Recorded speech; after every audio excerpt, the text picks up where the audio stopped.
दोस्तों, आज की कहानी है बहू अब तो अपने पति की वापसी की आस छोड़ दे। दोस्तों, कहानी शुरू करने से पहले अगर आपने चैनल को सब्सक्राइब नहीं किया हो तो कर लीजिए ताकि आपके पास पहुंच सके हर नया वीडियो। अनुज और परवीन दोनों जुड़वा भाई थे। दोनों भाई एक दूसरे से बहुत प्यार करते थे। ममता बड़े ही प्यार से अपने बड़े बेटे अनुज की शादी पायल नाम की लड़की से करवाकर उसे अपने घर की बहू बनाकर ला दिया। लेकिन शायद किस्मत को कुछ और ही मंजूर था, जिसके कारण शादी के अगले दिन किसी के कहने से पहले अनुज सेक्स लेटर छोड़कर हमेशा के लिए अपनी पत्नी और घर परिवार को छोड़कर वहां से चला जाता है। समय बीतता है लेकिन अनुज लौट कर नहीं आता। आसपास के सभी लोग उसकी बहुओं को ताने मारते थे। ये सब ममता को बिल्कुल भी अच्छा नहीं लगता है और अपने कमरे में बैठी ममता इन सभी बातों के बारे में सोच रही होती है। तभी उसका छोटा बेटा परवीन वहाँ आता है और अपनी माँ को देखकर कहता है कि क्या बात है माँ, आप कुछ परेशान लग रही है, क्या हुआ? भैया के बारे में सोचिए, क्या आप सही कह रहे हैं, मैं अनुज के बारे में सोच रही थी। इतना समय हो गया उसे घर छोड़े हुए, अमिता वापस नहीं आएगी। तब एक लेटर छोड़कर गया था कि वह शादी नहीं करना चाहता, इसलिए वह ये घर छोड़कर जा रहा है। माँ की वह सोच के बारे में, जिसने ये घर छोड़ने से पहले एक बार भी हमारे बारे में नहीं सोचा।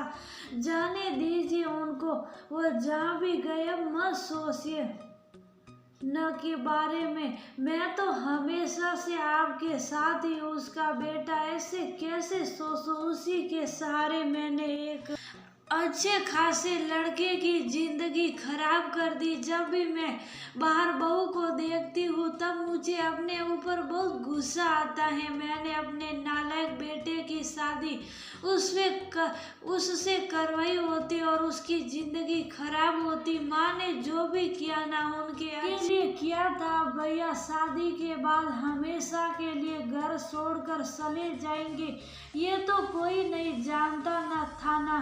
आपने जानकर तो किसी की जिंदगी खराब नहीं की है ना। उनके लिए तो मुझे भी बुरा लग रहा है, लेकिन हम कर भी क्या सकते हैं। बात तो सही कह रहे बेटा, अब तो अनुज के लौटने की आस भी टूट रही है मेरी।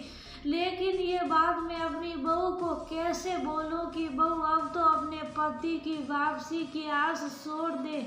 उसी के सारे तो वो अपने दिन काट रही है। माँ, अगर आपको मेरी बात ठीक लगी ना तो आप मैं पायल को भी घर भेज दीजिए।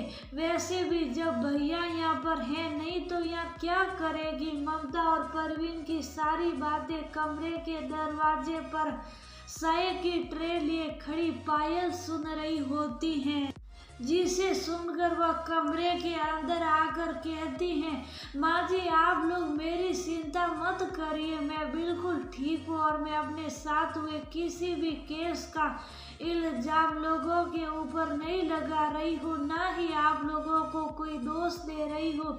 लेकिन आप लोगों से हाथ जोड़कर प्रार्थना कर रही हूँ कि मुझे इसी घर में रहने दीजिए। हम तो तुझे तेरे घर वापस भेजने की बात इसलिए कर रहे थे कि यहाँ रहकर तुझे आस पड़ोस के लोगों के बेवजह ताने सुनने पड़ रहे हैं। अपने घर जाएगी तो कम से कम इन कामों से तो बच्चे की माँ सही करिए। आप अपने घर जाकर आराम से रह सकती हैं, या आपको लगता है शादी के बाद अगर बेटे ज्यादा दिन अपने मायके रहे तो समाज वाले उसके माँ बाप पर उंगली लगाते हैं। मेरी शादी के बाद ही मेरे माँ बाप को थोड़ी शांति मिली है। मैं उनकी शांति नहीं सीना साथी, इसलिए मैं यहीं रहूंगी और उनके वापस आने का इंतजार करूंगी। पायल इतना कहकर वहां से चली जाती है। उसकी बात सुनकर ममता और परवीन दोनों का मुंह बंद हो जाता है। ऐसे ही समय बीतता है। समय के साथ लोगों के तानों से परेशान होकर ममता अपनी बहू पायल की शादी अपने जुड़वा छोटे बेटे परवीन के साथ करवाने का फैसला करती हैं। अपने सभी आस पड़ोस वालों के सामने ममता जैसे ही पायल और परवीन की शादी पूरे रीति रिवाज के साथ पर शपथ करवाती है, तभी उसका बड़ा बेटा अनाज वहाँ आ जाता है और अपनी पत्नी को अपने छोटे भाई के साथ शादी के जोड़े में देखकर उनसे कहता है, माँ आपने क्या किया? आपने मेरी पत्नी की शादी मेरे ही जुड़वा भाई से करवा दी। आपने ये ठीक नहीं किया माँ, इसका पति मैं हूँ, तू है और मैं नहीं जानती। मेरा बेटा तो उसी दिन मर गया था जब अपनी नई नवेली पत्नी और अपने घर परिवार को छोड़कर गया था। तुझे आज याद आ रहा है कि ये पत्नी उस दिन तू कहाँ था जब लोग तरह तरह के ताने मार रहे थे। माँ मुझसे बहुत बड़ी गलती हो गई, मुझे माफ कर दीजिए। मैं बहक गया था, लेकिन अब मुझे अपनी गलती का एहसास हो चुका है। पायल तुम मुझे माफ कर दो और तुमसे मेरी पत्नियां बस और बात नहीं, शादी की नई शादी को ही मानता हूँ। अनुज इतना कहकर पायल का हाथ पकड़कर अपने साथ ले जाने लगता है। तभी परवीन अनुज को रोककर उसे पायल का हाथ छुड़वाते हुए कहता है, भाई अब आप उस घर में रहने ना रहिए, लेकिन मेरी पायल से दूर रहिए, क्योंकि पायल अब आपकी गृहिणी मेरी बीवी है। आपको आपकी गलती का एहसास होने में बहुत देर हो गई है। भाई तुझे जो कहना है ना तो कह ले, लेकिन ना तो उस बात को जुटला सकते हैं। इसके पहले पति मैं हूँ, इस नाते इस पर पहला हक मेरा बनता है। परवीन और अनुज पायल को लेकर आपस में बहस करने लगते हैं। उनको इस तरह से आपस में बहस करता हुआ देखकर माँ के सभी पड़ोसी उन पर जोर जोर से हंसने और उनका मजाक बनाने लगते हैं। तभी उन सभी लोगों में से उनकी पड़ोसन नंदिनी हंसते हुए ममता से कहती हैं, वैसे नींद में हमें सीरियल देखने की जरूरत नहीं है, तेरे घर के ड्रामों से ही हमारा मनोरंजन हो जाता है। बस यही बाकी रह गया था देखने के लिए। पहले तेरे जुड़वा बच्चे थे और अब तेरी बहू के जुड़वा पति हो गए। तुझे तो खुश होना चाहिए। नंदिनी तुझे शर्म नहीं आती ऐसे किसी के घर का मजाक उड़ाते हुए? कम से कम यही शर्म कर लेते। दो पड़ोसी होने के साथ साथ मेरी सहेली भी है। मैंने कुछ गलत नहीं बोला, जो देख रही हूँ वही बोल रही हूँ। मुझे तो तेरी बहू का सोच कर बहुत ही अफसोस हो रहा है। बेचारी जुड़वा पति के बीच में फंस गई है। अब वो किसको अपना पति मानेगी और किसको नहीं। नंदिनी की बात सुनकर वह खड़े सभी लोग फिर से हंसने लगते हैं। सभी लोगों के बीच में अपने परिवार का मजाक बनते हुए देखकर ममता गुस्से में अपने कमरे में चली जाती है, जिसके बाद सभी अपने अपने घर चले जाते हैं। ऐसे ही समय बीतता है और उसके आस पड़ोस के लोग ममता को उसके बहू के जुड़वा पति होने का ताना मारने का कोई भी मौका नहीं छोड़ते थे।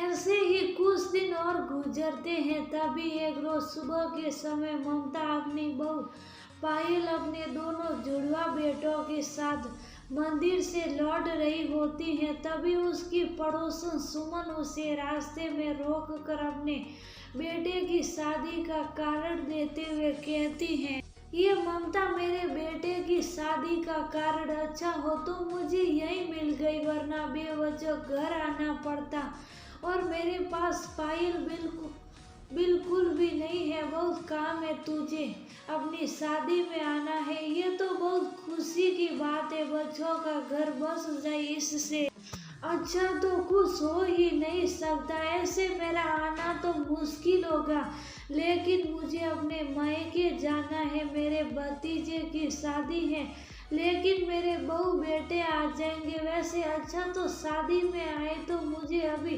ज़्यादातर रोक दिया, पता चला मेरी बेटी की शादी मैं कोई पड़ोसी कुछ तो एक दो के जुड़वा के साथ बाल कटवाए मजाक उड़ाने लगे तो बेवजह मोहल्ले की शादी में तमाशा बन जाएगा। और बहू तो अपने पति में से किसी एक को बेवजह लोगों का मजाक उड़ाने का मौका मिल जाएगा। बस गरियाते हुए दूसरों की किस्मत का ज़्यादा मजाक नहीं बनाना चाहिए। ऊपर वाला सब देखता है, दूसरों का मजाक उड़ाते उड़ाते पता चले बिना खुद ही कभी मजाक का पात्र न बन जाए। मेरे साथ जो भी हुआ वो मेरी किस्मत है, जिसे कोई नहीं बदल सकता। बहू तू तो बुरा मान गई, मैं मजाक उड़ा रही थी। मैं तो तुम्हें वही बता रही हूँ, जोड़ों में क्या आते हैं, दोबारा ऐसा ना हो इसलिए समझा रही हूँ। वो तो देखिए राधा सुमन बहन, तुम हमारे हालातों का मजाक उड़ा रही हो या हमें समझा रही हो। इतने समझदार सब है। और रही बात जुड़वा पति के, दो मेरे जुड़वा पति, और जब इससे मुझे परेशानी नहीं है तो आप लोगों को क्या परेशानी है, आप मुझे बताइए। अगर ऐसा कुछ आपके बहू के साथ होता और मेरी सास की जगह आप होते तो आप क्या करते, आप किस्मत में लिखे को कैसे बदलती। पायल के किसी भी बातों का सुमन के पास कोई जवाब नहीं होता। उसकी बातों से केवल उसका ही नहीं बल्कि मोहल्ले के सभी लोगों का मुंह बंद हो जाता है। जिसके बाद पायल अपने परिवार वालों के साथ अपने घर चली जाती हैं और उस दिन के बाद से मोहल्ले का कोई भी व्यक्ति ममता को उसकी बहू के जुड़वा पति होने का ना ही ताना मारता है और ना ही उसका मजाक उड़ाता है। शिवानी बहुत ही पढ़ी लिखी और फैशनेबल लड़की थी, आए दिन नए नए प्यार और प्रैक्टिस करती रहती थी, पर सबसे ज़्यादा जो उसे पसंद था वो ही आई। वह शिवानी के पास कई तरीके की स्पीच जैसे कि सब किटन की स्ट्रेस फ्री वेजेस सलाद एक्स्ट्रा और भी कहीं तरीके की वो हर दिन बदल बदल कर महिला करती थी। उसके परिवार में उसकी माँ कुसुम और पिता रवि रहा करते थे। ऐसे ही एक दिन शिवानी एक पार्टी में जाने के लिए रेडी होती है और अपनी मम्मी को अपनी नई न्यूज़ दिखाती है। माँ देखो, मेरे परिवार में 15,000 हो गए। तुझे कितनी बार कहा है एक चीज में पैसे खर्च किया तो अपनी माँ कालिदास को बताया था।